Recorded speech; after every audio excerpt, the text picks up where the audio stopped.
Starship One's disappearance and following story arc with Miss Halsey is one of my favorite stories in Elite because during its active time, there were a lot of interactions between characters in Galnet.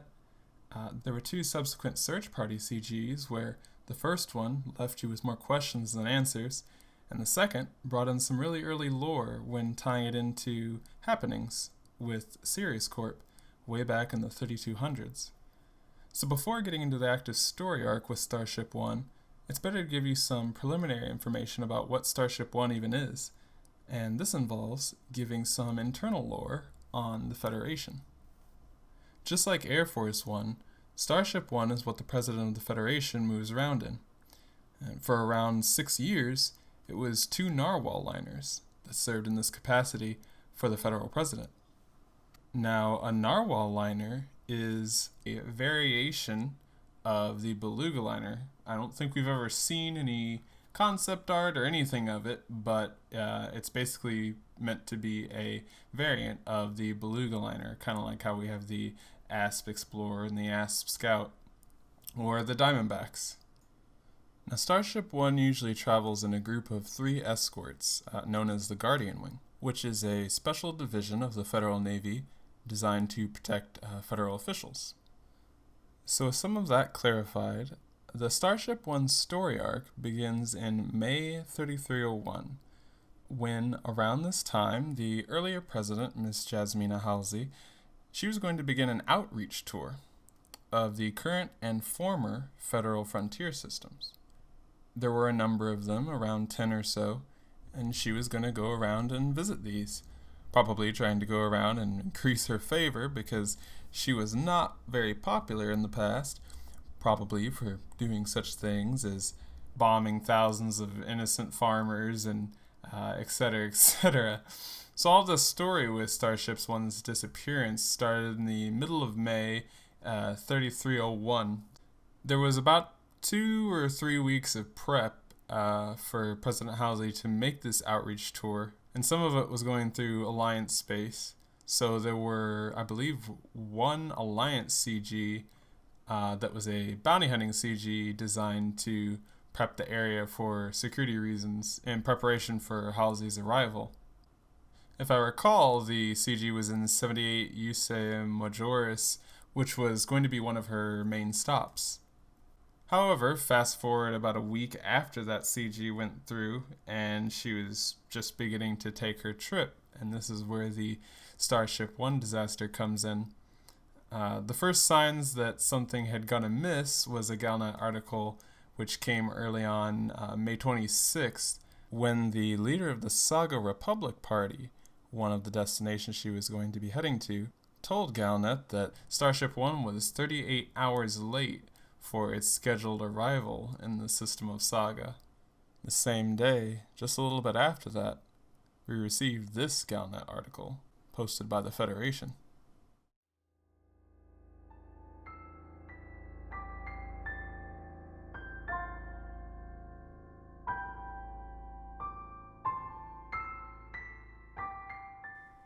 May 26, 3301, Federal State of Emergency. Winch is declared acting president. At 1500 hours Universal Galactic Time on May 26, 3301, Secretary of State Felicia Winters assumes the role of acting president of the Federation in wake of the disappearance of Spaceflight One. Speaking in an emergency broadcast to the nation, acting President Winters had this to say: "It is with deep regret and some trepidation that I must come before you today to announce that contact with the President's ship Spaceflight One has been lost. 2 days ago, Navy Command received word that the President would be taking an unscheduled detour to Azalich, that's what I'm going with. Hold the phone. 2 days ago, Navy Command received word that the President would be taking an unscheduled detour to Azalich. Her reasons as why remain classified. 12 hours ago, following entering into hyperspace, Spaceflight One went dark. All attempts by the President's security system to trace the vessel have met with failure. Squadrons have been scrambled in an attempt to find President Halsey and Vice President Naylor, and I have faith that the Navy will do everything they can to bring them home. That said, in order to maintain a clear chain of command during this time of crisis, I will be assuming the role of acting president of the Federation effective immediately. I hope I have your support, and I hope it will only have to be a temporary measure. The very next day, we received an update on the ongoing federal search effort for Starship One and the remainder of its accompaniment. Federal search effort continues. May 27, 3301.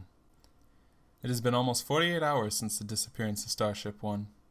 Earlier reports indicated that the ship was lost with all hands, and in this instance, Galnet is pleased to announce that the earlier reports were mistaken. 3 ships from Starship One's Guardian Wing made contact with Navy HQ shortly after the initial disappearance. Unfortunately, they were not able to shed any light on the ultimate fate of Starship One. Despite thousands of Federal scouts combing the sectors along Starship One's secured route, designated Spaceflight 1, no trace of the missing ship has been found. Specialist teams from Core Dynamics and the Sirius Corporation are currently attempting to analyze the wake and uplink data captured by the President's Guardian Wing escorts in the moments before all 4 ships jumped. Theories involve either a rare misjump or some sort of catastrophic drive failure. Unfortunately, results so far are inconclusive as to what may have happened to President Halsey and her team. One member of the crew of one of the President's Guardian Wing, who wished to remain nameless, spoke exclusively to Galnet about the last moments before the President's disappearance. "I've never seen anything like it. 1 minute everything was fine. Pre-jump checks, normal. Engine power, normal. Our drives were slave to Starship One, as is normal. The entry to hyperspace seemed normal at first, but then there was a terrible shockwave, and our ships started tumbling. We exited hyperspace uncontrolled and in deep space, something I'd never seen before. Our ships had taken damage. We couldn't reach Starship One via comms, but managed to make contact with the other 2 members of the Guardian Wing. We first searched the deep space around our positions, then jumped to the destination point's rendezvous as quickly as we could. Nothing. Not even wreckage."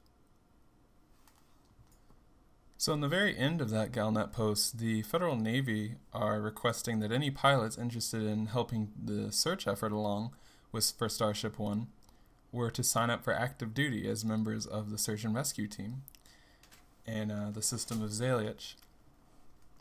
Now, later into the week, there were more Galnet articles ranging from questioning if it was extraterrestrial interference, if it was maybe the Empire, if it was sabotage, or if it was a mistake. A ton of Galnet articles came up the remainder of that week for that.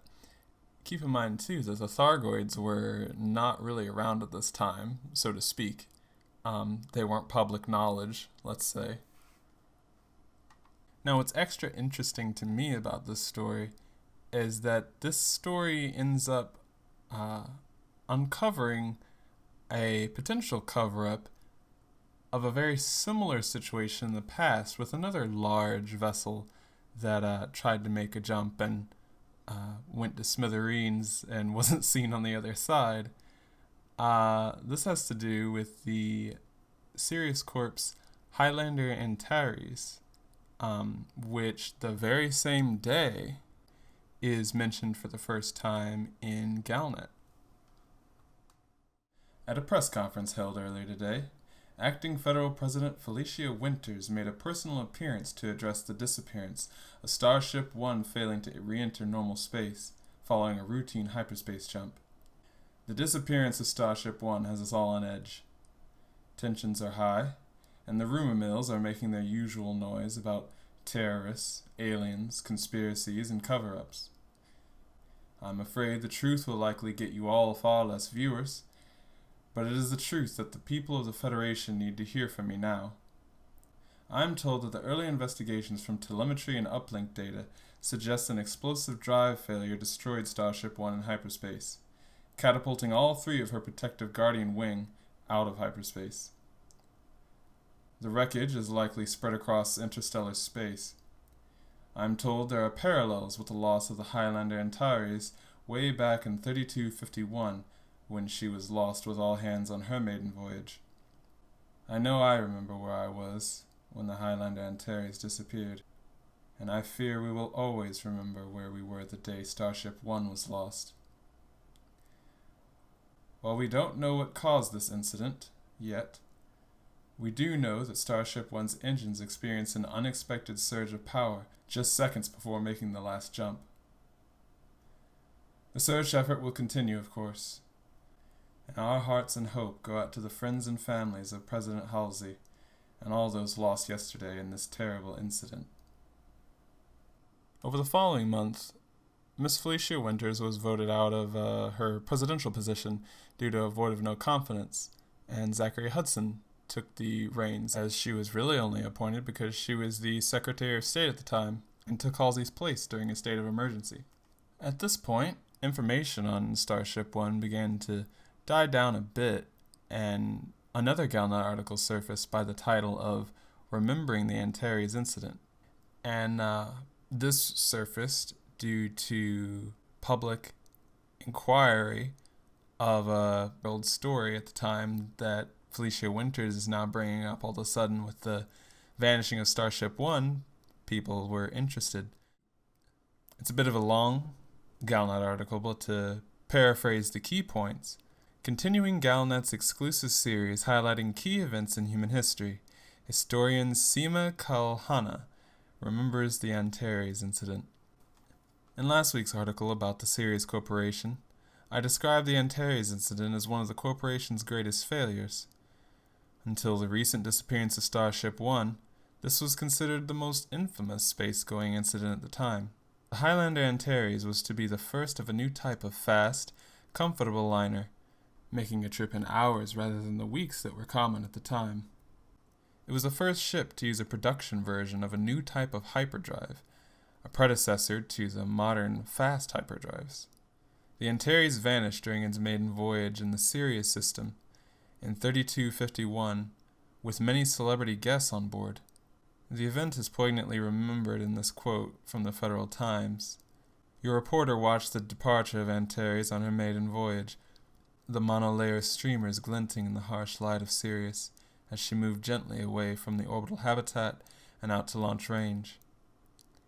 Spacemen talk of a graveyard of lost ships, a place where all those who lost their lives in the colossal drive to colonize the galaxy rest in gentle luxury. We can be sure that the great Highlander Antares is now in their company. Now, since that incident, no record of the accident was properly determined, and the final reports indicate it was an unlucky failure of a component during the start of the jump. Since the accident, no confirmed wreckage of the ship had ever been found, although there were claims some discoveries have been made over the years. 4 months later, in December, the search for the Antares began, and we begin to get a few more clues as to the backstory of what it is. I'm only going to paraphrase a couple pieces in here because these are both long. You're more than welcome to pause and read them if you like. The search for the Antares. The 22nd of December, 3301. 3251 is remembered chiefly for the disappearance of the Antares, a technologically revolutionary passenger liner designed and built by the Sirius Corporation. The ship was supposed to usher in a new age in interplanetary travel, but the loss of the vessel during its maiden voyage tarnished the reputation of the Sirius Corporation and stalled the company's plan to develop further superfast liners. To jump down to the bottom of the post, it says, "It seems, however, that the Sirius Corporation is not ready to close the file on the Antares. Today, Lee Young, CEO of the company's governmental division, announced that the organization intends to launch an official search for the ship. Since the Antares was lost 50 years ago, there have been great advances in scanning technology, and we believe that it may be now possible to find the remains of the ship. We are inviting every pilot in the galaxy to deliver wreckage components to our research base at Davy Dock in the Procyon system. Once we have accumulated enough material, we will subject the debris to comprehensive analysis to determine its origin. With luck, not only will we find the remains of the Antares, we will be able to determine her fate, and the search begins today." Now, it's interesting that the Antares was brought up right in line with Starship One. The CGs concluded with the Antares being at least confirmed found, like wreckage of it being confirmed found by Sirius. But it's a wonder why, after 50 plus years, they even started the search after that, and why it was so important that we got this information on the Antares while Starship One storyline was going on. So, the CG for the Antares goes through. It's finished, and the conclusion isn't really heard until January the next year, in which Li Yong announced that the search had resulted in the recovery of the wreckage of the Antares. To quickly quote, "The wreckage appears to confirm that the component failure described in the ship's final status report did indeed result in the destruction of the Antares. My hope is that by subjecting the wreckage to further analysis, we will be able to determine exactly what caused the malfunction and apply this knowledge to the development of new safety protocols. With luck, we will be able to reintroduce the innovative drive technology used aboard the Antares. This discovery could serve as the catalyst for a whole new era of interplanetary travel." Now, there's an entire story arc in Elite where Sirius Corp is in part making a new type of drive system. That's a very long story. But after all this, Zachary Hudson, apparently due to the overwhelming success of finding a ship that was over 50 years old, Zachary Hudson decided that he would start a venture to attempt to find Starship One in a similar fashion, considering it was only lost under a year ago. Interestingly enough, something that I'd almost entirely forgotten about until going back through to make this video, when Zachary Hudson launched the CG to find Starship One, there was a competing CG that came with that. So you had Zachary Hudson's federal CG on one side, and a random minor faction by the name of Dadu Jetcoms PLC. And they wanted to know the whereabouts of Starship One as well. And they're running a competing CG to search for Starship One against the Federation, which is very strange because this group came out of nowhere, right? Now, of course, this didn't sit well with Zachary Hudson, who said something along the lines of, whatever they want with Starship One's remains, they shouldn't meddle in the Federation's affairs. So I'd be very interested to know what would have went on if they had won, the opposing group had won, and where that part of the story, forgotten part of the story, was going. But yeah, so he launches this expedition. The Federation win the CG, and there is wreckage confirmed to be found that is from Starship One. A bit later into it, it's discovered that the way that Starship One broke up in interstellar space during its explosion, the front half went last. So he then followed on by saying that it was possible that on a very slim, microscopic, iota remote slim chance that through these findings there might actually have been survivors. Survivors of people who managed to get to their escape pods in time near the helm before the whole thing exploded. So fast forward a little bit, and due to that information, he believed that it was worth the effort to have another search party CG, this time for survivors, based on the location that some of Starship One's scattered remains had actually been located. Upon request, tons and tons of occupied escape pods were delivered, and within one of them happened to contain someone we knew very well at the time. Galactic News, former federal president found. 26th of February, 3302. The recent federal operation to search for survivors from Starship One was eagerly supported by the galactic community, resulting in the safe recovery of thousands of escape pods, many of them containing living survivors. As the task of identifying the pod's occupants continues, Federal President Zachary Hudson has made a surprising announcement. One of the escape pods taken to Leonensino Orbital contains the former president Jasmina Halsey. When we started searching for the remains of Starship One, it was with the aims of discovering what happened to the ship I never imagined we would find survivors. Certainly not that one of them would be Jasmina Halsey. The medical teams at Leonencino has described Halsey's condition as critical, but stable. It appears her escape pod was damaged, and she sustained some injuries, so she's being kept in an induced coma until her wounds have healed. This is likely to take weeks. If her condition changes, I will be notified immediately. To summarize a few posts after these events, the Federation retired the remaining narwhal that was serving as the Starship One for Zachary Hudson up until this point. He had them replaced with a pair of modified Farragut battlecruisers, which are the mainstay federal capital ships that we all know in the conflict zones that we see. And Hudson said he was overwhelmed by the response to the search and rescue campaign. Halsey was taken into first a hospital, put into an induced coma, eventually arose from that coma, and then was given a week or two to recoup, whereas she didn't really talk much during that duration. Once she did decide to talk, she was saying some very strange things for someone who had been out of it, adrift in a box, for nearly a whole year. Galactic News. Halsey talks to the media. Former federal president Jasmina Halsey spoke to select reporters at Leonencino Orbital today, answering the questions many have wanted to ask since she was recovered from the wreckage of Starship One. When asked about Starship One's destruction, Halsey replied, "I remember very little, really. A thunderous noise, then silence. Being thrown across the bridge in my chair, and then being unable to breathe. I remember one of my bodyguards getting me into the pod as things floated about silently, almost like a dream. The last thing I remember is a terrible pain in my ears and a very loud noise as the pod filled with what looked like steam. The former president's voice was distant, and she seemed to drift off between sentences. She certainly did not sound like the forceful leader from last year."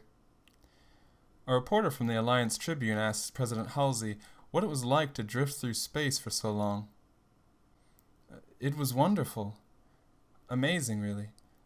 I saw the universe and our galaxy within it, as I'd never seen it before, and I felt the presence of the real caretakers of our galaxy. The paradox of their existence, tiny yet gargantuan, fleeting yet eternal. They spoke to me as I drifted in the void, and it was amazing. I must share their message." This unorthodox statement prompted a flurry of further questions, but Halsey's escorts promptly led her from the room. Around about 3 weeks later after these zany assertions, Halsey actually launched her own community goal, asking people to search for these entities which she deemed the true architects of creation. And you can read a little bit about that here. To summarize for brevity, since being discharged from the medical center, she repeatedly spoke about the transcendent experiences she had while drifting through space. The former leader purports to have seen the true architects of creation and to have been shown what she describes as the infinities of the cosmos, assertions that, along with her slowed speech, have seen her condemned as mentally unstable by commentators. The former federal president released a brief statement to the media. "They're out there. I've seen them. We must put aside our petty differences and work together to establish contact. There is so much we could learn from them." Afterwards, the Azalea Partnership agreed to coordinate the campaign on Halsey's behalf. Shortly after that, nothing turned up out of the CG outside of commanders being able to get community rewards, and she was soon checked in to a psych ward. Halsey made her first appearance public after her discharge from the Clearwater Clinic psychiatric facility, which was just a month later, actually 2 months later, in July. She was put in May. And to summarize, she said, "I know that many of you have been perplexed by my recent statements, but having reflected on my experiences, I have accepted that what I saw might not have been literally real. I do believe, however, that the message contained in those experiences is valid, and that I have a duty to share that message. As a species, we have learned nothing from our history. We plundered the earth for its treasures, treating it with callous indifference, and now we stumble blindly into space in pursuit of wealth and glory.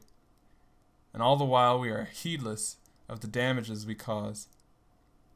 We remain a violent species, unable to cooperate, and we are therefore deprived of the prosperity that true peace would bring. Many people link Halsey's story arc as the precursor to the Guardians, and if I recall correctly, Drew Wagar said that there was a bit with the Guardians in Halsey's story that hasn't happened yet, when he was chatting about the Guardians in his Guardian Lore Tour episode. But he said he wasn't allowed to elaborate on it because it hadn't occurred in game yet. The last things that were stated about her visions after she left the psychiatric center were said in a public address at Gotham Park in Alioth. I saw a place of extraordinary beauty, a paradise, and it was truly wonderful. And this was no dream. It was a glimpse of something very real. We must find this place. It could be our future. Halsey's particular statement will no doubt disappoint those who believed she had made a full psychological recovery. End quote. Really, after her time and being released from the psychiatric center, that was the last we'd heard about the Starship One saga for some time. Eventually, she left the Federation as a whole and went to go join the Alliance, interestingly enough, working there as a peace activist and advisor to Prime Minister Edmund Mahon, who was quite interested in her stories and talents. But after that was really the last arc of this story regarding Starship One. The first Guardian rune was found in October of that same year in 3302, only 1 month after Halsey fully had shared what was in her vision. While never directly connected to Halsey and Galnet, it's pretty easy to assume what was going on there as a lead-up. So, who knows? So you have this big gap between 3302 and 3306, September 3306, when Galnet finally kicks back up for us regarding Starship One, and here we are with Galnet logs regarding Starship One from some story 4 years back. But yeah, this was a lot of fun to go back through, and made a bunch of smiles resurface at how great some of these memories were at the time of the game, as well as all the people I was interacting with and all the friends I was making along the way in game. So this was a lot of fun to make, and I hope you enjoyed it too, because this is some really old history for me.